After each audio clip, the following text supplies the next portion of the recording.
Yeah, but some people wonder why people use herb, but herb is a very spiritual plant, you know. Believe it or not, until recently, doing this could get you mandatory jail time in Jamaica. That all changed in 2015, when a new ganja law decriminalized it and made it legal for medical use. And now there's a new question. Who's gonna profit off all this? This area is part of what is considered to be orange here. Ross Iav is on the government board that handles licensing for weed sales. And he's worried that at the rate things are going now, foreigners are gonna run the market. When you're looking at the state of ganja in Jamaica right now, what are you seeing? But I just see the continuation of slavery and colonialism from an economic point of view, yeah. Because most of the companies that come in inside here are really non-black business, right? So my thing is for our people to own, right? To own a part of this industry. Do you think this is something realistic that you can accomplish? Yeah, right? But we have to be prepared to fight for it.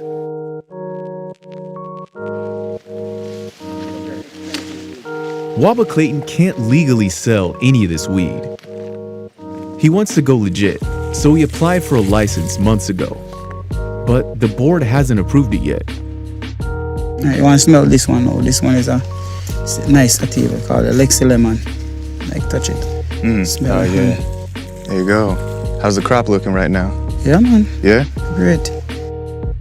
Ross has been working with farmers like Waba and trying to push the rest of the board to make the process easier. But even if Waba does get approved, it won't be cheap. It starts at $2,000 for a license to grow weed and $10,000 to transport it. That's more than the average Jamaican's annual salary. If you get that letter from the government that says, hey, we're rejecting your application, you can't sell, what are you gonna do? Well, I would have to stop because I'm a business person, you know. I'll have to go do something else. But what about the other person who can't? Ganja is not just a drug. It's a spiritual thing that's set here to help poorer class people.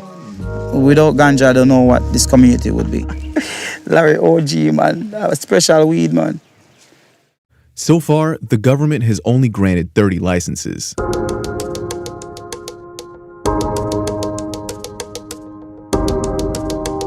One of them went to a Canadian company called Global Canna Labs,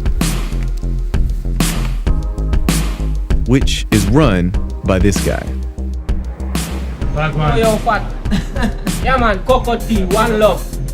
Paul Levine is the president of Global Canna Labs, which runs one of the largest legal cannabis farms on the island. They've got a 6-acre farm right next to a big tourist hub, and they're still expanding.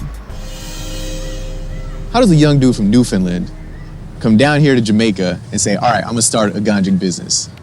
It's a pretty wild story. My dad's family, a lot of his brothers, they were down in the Caribbean doing a lot of things with like fiber optics and stuff. So I always looked at, as this could be my big business that I start down here. And I love cannabis. I love consuming it. To protect the industry from being completely owned by foreigners, Jamaican law requires Paul to share 51% of his profits with a Jamaican business partner. Paul says he's happy to play by the rules. Well, I think for myself personally, I've sort of embedded myself into the lifestyle and culture here, and I live here. So it's not like I'm coming in from, a foreign country, putting money in, taking it, sucking everything out and leaving today. It's literally, I'm here to stay.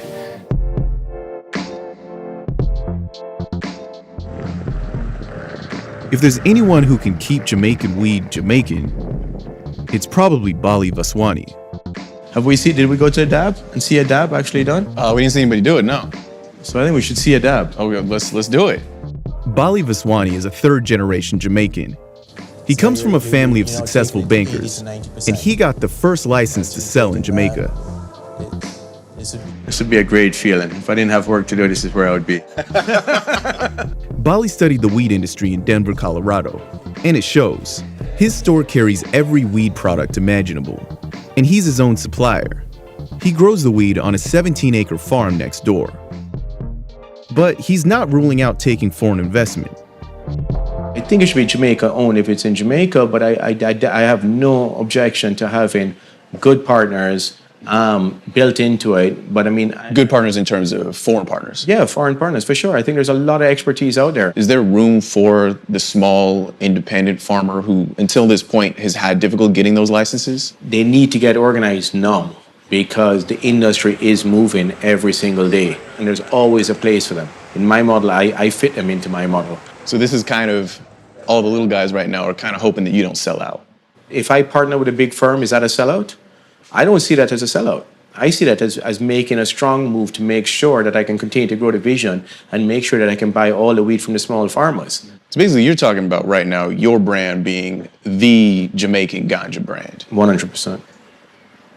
Because if not, you're just another person selling weed. I'm just not another person selling weed. For Ross, weed isn't just another economic opportunity, and it's not just a cultural product. It's both. This is Rastafari philosophy, repatriation, and reparation.